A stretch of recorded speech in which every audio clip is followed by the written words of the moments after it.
একটা মানুষের জন্য তোমরা কি না করেছো বিগত 5 বছর। একটা মানুষের জিকির যা করছো, এতটা জিকির যদি আল্লাহর করতে, তোমাদের জন্য আল্লাহর জান্নাত ওয়াজিব হয়ে যেত। যেখানে যা পাইছে সব বঙ্গবন্ধু।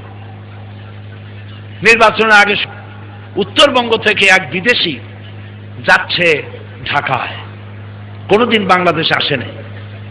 যমুনা সেতুর কাছে গিয়ে বলছে, তোমাদের দেশে এত বড় ব্রিজ, গরিব দেশ এটা। কয় আছে তো, বিরাট ব্রিজ আমাদের। এটার নাম কি? এটার নাম বঙ্গবন্ধু ব্রিজ। আচ্ছা, ঢাকা শহরে প্রবেশ করে গুলিস্তানের মোড়ে বিরাট বিরাট বিল্ডিং দেখে অবাক হয়ে গেছে। এই জায়গার নাম কি?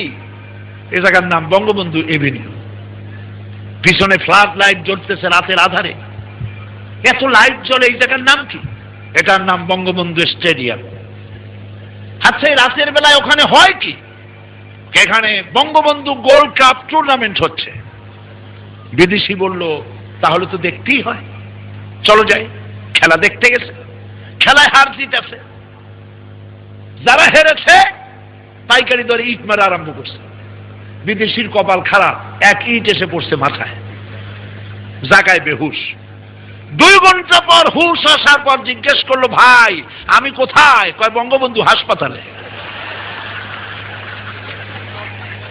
এবার লোকটি বলছে যে, ভাই তোমাদের পায়ে ধরি, আল্লাহর রাস্তে, এরপরে আমারে আর বঙ্গবন্ধু গোরস্থানে নিয়ে যেও না।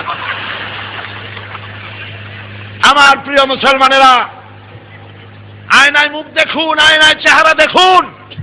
5 বছর একটা মানুষকে প্রতিষ্ঠার কাজ করেছেন, দেশ গড়ার কাজ করেন নাই। মুসলমানদেরকে নির্যাতন করেছেন, আলেমদেরকে নির্যাতন করেছেন, মাদ্রাসার ছাত্রদেরকে নির্যাতন করেছেন। আপনারা তওবা পড়ুন, আলেমদেরকে ভালোবাসতে শিখুন, মহব্বত করুন মানুষকে।